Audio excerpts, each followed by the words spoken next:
no Evangelho de Mateus, capítulo 12. Mateus, capítulo 12.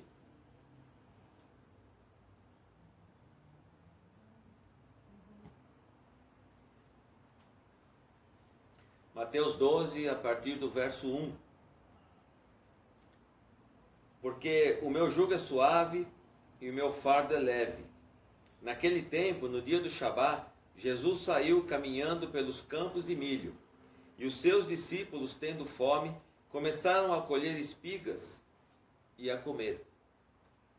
Os fariseus, vendo isso, disseram-lhe: Eis que os teus discípulos fazem o que não é lícito fazer no dia do Shabá. Ele, porém, lhes disse: Não tens lido o que fez Davi quando ele teve fome e os que estavam com ele? Como ele entrou na casa de Deus e comeu os pães da proposição, que não lhe era lícito comer, nem aos que com ele estavam, mas só aos sacerdotes? Ou não tens lido na lei que nos dias do Shabá os sacerdotes no templo profanam o Shabá e são inocentes? Pois eu vos digo que neste lugar está um maior do que o templo.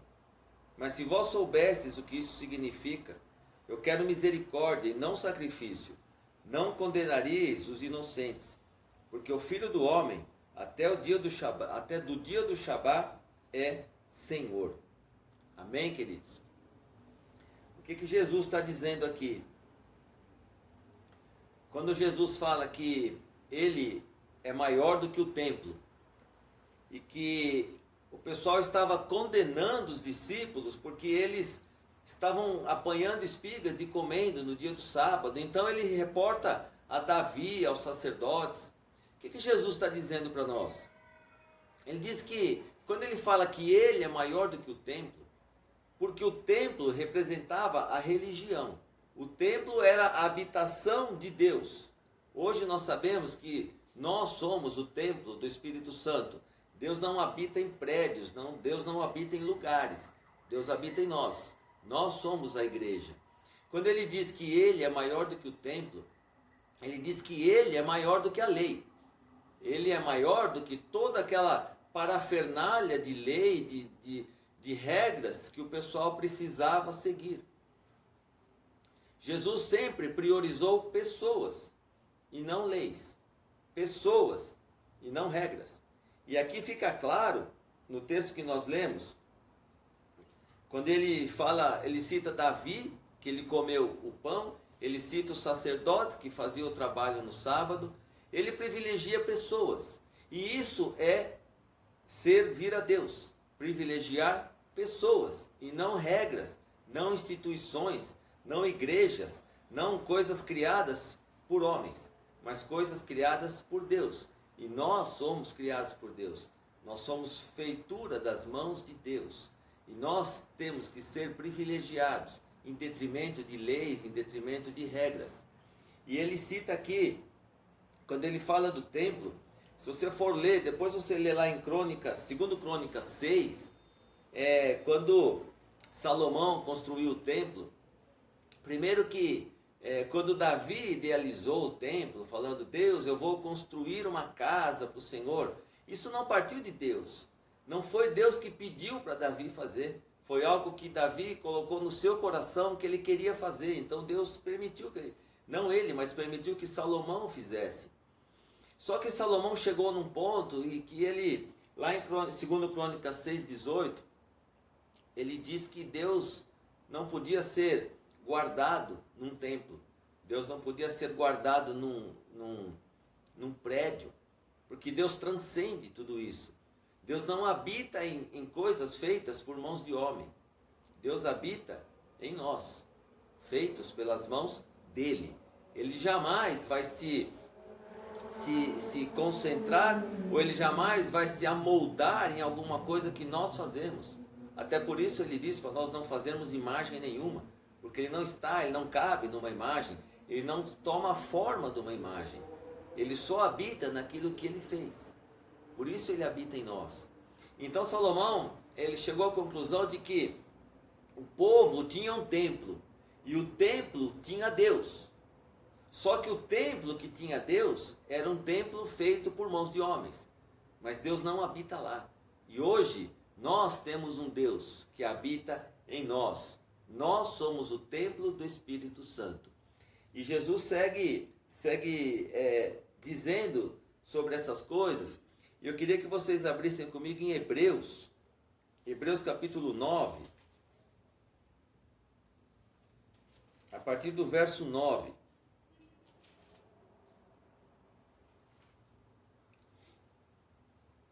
Hebreus 9, 9. Isto era uma figura que se refere ao tempo presente, na qual eram oferecidos tantos dons como sacrifícios, que não poderiam aperfeiçoar o que realizava o serviço em relação à consciência, que consistia apenas em comidas e bebidas e diversões, em diversas abluções e ordenanças carnais impostas sobre eles até o tempo da reforma. Mas Cristo, ao vir como sumo sacerdote das coisas boas que haviam de vir, por meio de um tabernáculo maior e mais perfeito, não feito por mãos, isto é, não desta construção, nem pelo sangue de bodes e novilhos, mas por seu próprio sangue, entrou uma vez por todas no santo lugar, tendo obtido eterna redenção para nós. Porque o sangue de bodes e de touros, e as cinzas de uma novilha espargidos sobre os impuros, santificam, trazendo purificação da carne. Quanto mais o sangue de Cristo, que pelo Espírito se ofereceu a si mesmo imaculado a Deus, purificará das obras mortais a vossa consciência para servir ao Deus vivo? E por isso ele é mediador do Novo Testamento, para que por meio da morte, para a redenção das transgressões cometidas debaixo do primeiro testamento, os chamados recebam a promessa da herança eterna. Porque onde há testamento necessário é que vem a morte do testador. Porque um testamento só tem efeito após a morte dos homens. Do contrário, não tem força alguma, enquanto o testador vive. Pelo que nem o primeiro testamento foi dedicado sem sangue. Pois quando Moisés anunciou cada preceito e todo o povo segundo a lei, ele tomou o sangue dos novilhos e dos bodes, com água, lã, púrpura e hisopo, e aspergiu tanto o próprio livro como todo o povo, dizendo: este é o sangue do pacto que Deus ordenou para vós.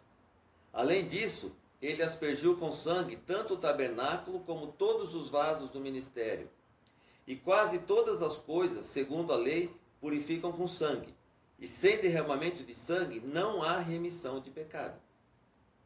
Era necessário, portanto, que as figuras das coisas que estão no céu fossem purificadas com tais sacrifícios, mas as coisas celestiais em si seriam purificadas com sacrifícios superiores a estes. Porque Cristo não entrou em um santuário feito por mãos, que são figuras do verdadeiro, mas no próprio céu, para agora aparecer na presença de Deus por nós. Nem também para se oferecer com frequência, como o sumo sacerdote entrava no santo lugar de ano em ano, com sangue alheio. De outra forma, antes necessário fora que ele frequentemente sofresse desde a fundação do mundo, mas agora, na consumação dos séculos, uma vez por todas, se manifestou para aniquilar o pecado pelo sacrifício de si mesmo. E como aos homens está ordenado morrer em uma só vez, vindo depois disso o julgamento, assim também Cristo ofereceu-se uma só vez para levar os pecados de muitos, e para aqueles que os buscam, ele aparecerá pela segunda vez sem pecado para a salvação. Porque a lei, tendo a sombra das coisas boas que virão, e não a imagem exata das coisas, não pode nunca, com os mesmos sacrifícios que eram continuamente oferecidos de ano em ano, aperfeiçoar os que se achegam. O que está dizendo aqui? Que alguns falam assim, mas Jesus veio anular a lei? Não, ele não veio anular a lei. Jesus veio para cumprir a lei, conforme ele mesmo diz em Mateus 5,7. E Paulo diz em Romanos, capítulo 10. Ele veio cumprir a lei. Cumprir a lei quer dizer o quê? Ele veio encerrar a lei. Ele veio terminar a lei. Tudo aquilo que foi feito através de Moisés tinha A incumbência, ou tinha a razão de ser, era da salvação do homem. A partir da vinda de Jesus, da morte de Jesus na cruz, toda a lei foi cumprida em Jesus. Não há mais necessidade de nós cumprirmos a lei, porque a lei morreu em Jesus. A lei terminou, ela foi consumada em Jesus. Quando Jesus diz, está consumado, ele quis dizer isso. Toda a lei que foi feita para salvar o homem foi consumada nele, no sacrifício dele. Quando ele morreu, quando ele ressuscitou, a lei foi cumprida nele. Por isso nós não temos mais que obedecer à lei. As leis que continham no Velho Testamento era para o povo antes de Jesus. Após a vinda de Jesus, não há mais necessidade da lei. Não há mais necessidade do sacerdote sacrificar periodicamente pelos pecados. Jesus já fez esse sacrifício. Não é necessário eu me sacrificar segundo a lei, porque Jesus já fez isso por mim. Toda vez que eu me sacrifico, toda vez que eu faço algo obedecendo a lei, eu estou anulando tudo aquilo que Jesus fez. É como se eu não reconhecesse a vida de Jesus. É como se eu agisse como agem os judeus ainda hoje, que eles ainda esperam a vinda de Jesus. Mas nós não. Nós cremos que Jesus veio, morreu e ressuscitou. Então, a partir daí, tudo que precisava ser feito foi feito por Ele. Eu não preciso mais fazer. Eu não preciso mais obedecer à lei. Eu não preciso ter o jugo da lei sobre mim. A lei que Deus falou que ia escrever no nosso coração é a lei de Deus, não é a lei de Moisés. É a lei que nos dá liberdade. É a lei que nos dá liberdade para andar e para viver na graça, por aquilo que Jesus já fez por nós. Eu quero ler um texto em Jeremias, se você puder abrir, Jeremias 31.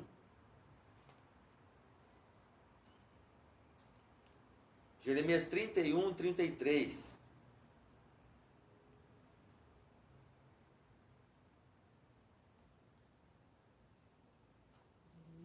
Jeremias 31, 33. Diz assim: Eis que dias vêm, diz o Senhor, em que eu farei um novo pacto com a casa de Israel e com a casa de Judá, não conforme o pacto que eu fiz com seus pais no dia em que os tomei pela mão para os tirar da terra do Egito, porquanto eles quebraram o meu pacto, embora eu os tenha desposado, diz o Senhor. Porém, este será o pacto que eu farei com a casa de Israel depois daqueles dias, diz o Senhor. Eu colocarei a minha lei no seu íntimo e a escreverei nos seus corações, e serei o seu Deus, e eles serão o meu povo. Essa é a lei que Deus vai escrever no nosso coração. É a lei do reino, não é a lei de Moisés. É a lei que nos dá liberdade, é a lei da graça, de tudo aquilo que Jesus fez por nós. Isso é confirmado em Hebreus capítulo 8. Vamos voltar lá para Hebreus capítulo 8,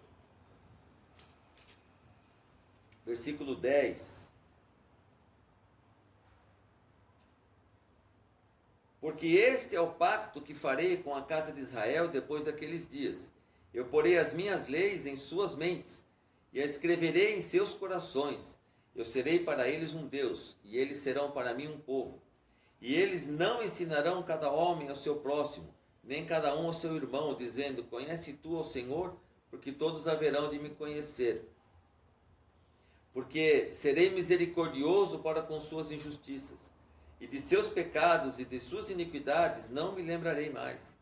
Assim ele diz, um novo pacto ele tornou o primeiro velho. Um novo pacto tornou o primeiro velho. Ora, o que se deteriora e envelhece está pronto para desaparecer. O Velho Testamento, a velha lei, os velhos sacrifícios, eles se encerraram em Jesus. O novo pacto, o novo testamento, a nova aliança, ela se deu a partir de Jesus. Por isso que eu tenho ensinado a vocês que, conforme a igreja de Atos, conforme o procedimento da igreja de Atos, Nós não devemos mais obedecer às leis de Moisés. Nós não temos que ter o jugo da lei, de ter que fazer as coisas por obrigação. Nós fazemos por amor, nós fazemos pela graça. É isso que a Bíblia nos ensina quando ela diz que o velho pacto não precisa mais existir. E o novo pacto, a nova aliança em Jesus, é que passa a fazer parte de nós, passa a fazer todo sentido da nossa vida. Nós temos agora o alicerce da nossa vida, não mais na lei, mas em Jesus. Não mais na obrigação, mas na graça. Não mais na justiça, mas no amor. É isso que a Bíblia nos fala. Tanto que, para você entender o contraponto em relação de Jesus à lei, na época do Velho Testamento, um sacerdote, ele só podia ser sacerdote se ele fosse da tribo de Levi. A única pessoa que era possível de servir ao Senhor como sacerdote, ele tinha que necessariamente ser da tribo de Levi. Mas nós vemos que Jesus, a palavra nos diz que ele é o sumo sacerdote. Ele não é da tribo de Levi, ele é da tribo de Judá. Então, pela lei, Jesus não poderia nem ser sacerdote. Mas quantos aqui duvidam ou não creem que Jesus é o nosso sumo sacerdote? Isso tudo foi feito para nos mostrar que todos os requisitos da lei, tudo aquilo que nos prendia à lei, foi quebrado em Jesus, foi concluído ali. Jesus não é da tribo de Levi, ele é da tribo de Judá. Então, um novo sistema foi criado a partir do sacerdócio de Jesus. Então, uma nova forma de relacionarmos com Deus também foi criada a partir de Jesus. Ainda em Hebreus, volte um pouquinho para o capítulo 4.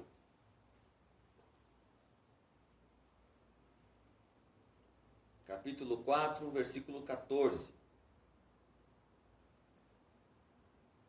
Sabendo que temos um grande sumo sacerdote, que adentrou os céus, Jesus, o Filho de Deus, retenhamos firmemente a nossa fé, porque não temos um sumo sacerdote que não possa se importar com as dores de nossas enfermidades, porém, um que em todos os pontos foi tentado, assim como nós, porém, sem pecado.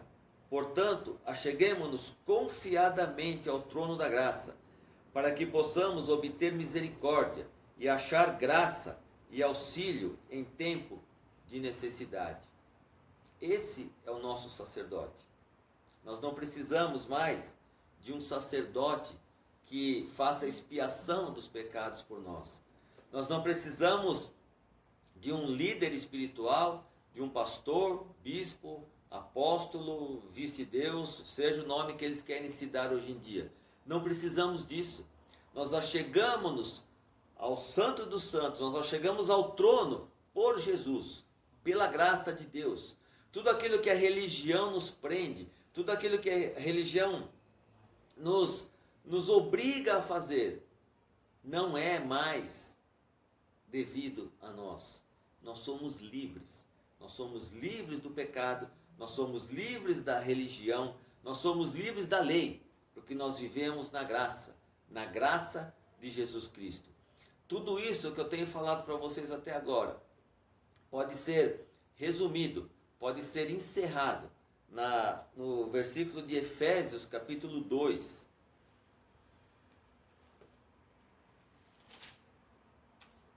Versículo 8.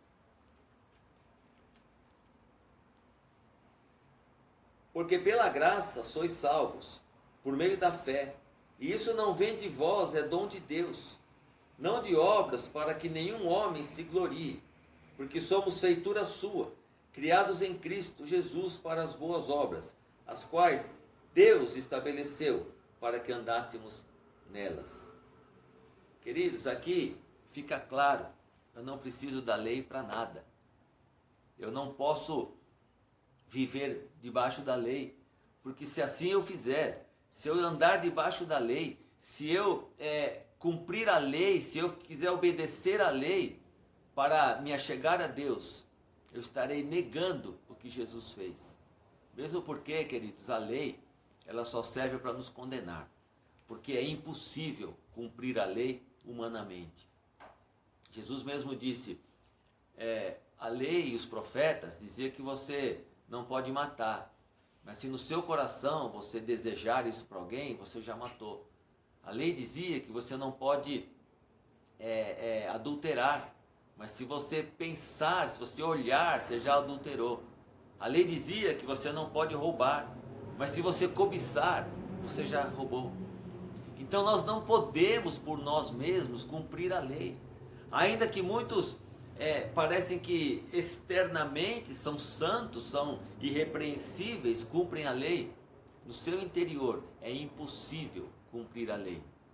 Por isso que Jesus veio e por isso que Efésios deixa muito claro, nós não somos salvos pelas obras, para que nenhum de nós nos gloriemos, dizendo assim, eu obedeço a lei, por isso eu sou santo, por isso eu sou salvo. Não, nós somos salvos pela graça, porque Jesus fez na cruz tudo aquilo que nós deveríamos ter feito, mas não conseguimos fazer pela nossa natureza pecaminosa.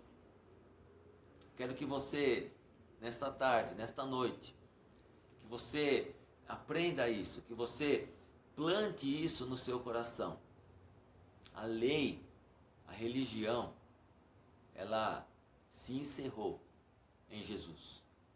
Jesus cumpriu a lei. Jesus fez na cruz tudo o que poderia ser feito, tudo o que deveria ser feito, Jesus fez. Nós vivemos pela graça. E como nós vivemos pela graça, nós não temos que nada. Tudo que nós fazemos para Deus é porque a lei do reino, a lei que liberta, está escrita no nosso coração. Se eu ajudo alguém, eu não ajudo para ter alguma coisa de Deus. Se eu dou dinheiro na igreja, eu não dou para barganhar com Deus. Eu faço porque eu entendo, e eu faço porque eu amo a obra, porque eu amo as pessoas. Porque na verdade nós vemos hoje muitas pessoas sendo excluídas de locais de culto, de igrejas, porque por causa de bebida, por causa de cigarro, porque não tem uma conduta legal, porque sua sexualidade não é convencional, ou porque a sua classe social não condiz com aquele ambiente, sendo que os 2 maiores mandamentos que Jesus nos deixou é amar a Deus sobre todas as coisas e amar ao próximo como a ti mesmo. Isso é ser crente, isso é ser igreja, isso é viver na graça, é amar ao próximo como a mim mesmo. E porque eu amo, eu faço as coisas. Eu não faço para ter nada de Deus. Eu não faço para obrigar a Deus a fazer as coisas por mim. Tudo que poderia ser feito, Deus já fez na cruz. Eu não tenho que barganhar mais nada. Eu não tenho, como alguns dizem, até que dando ordem para Deus. Deus, eu determino que seja feito isso, eu determino, você não determina nada.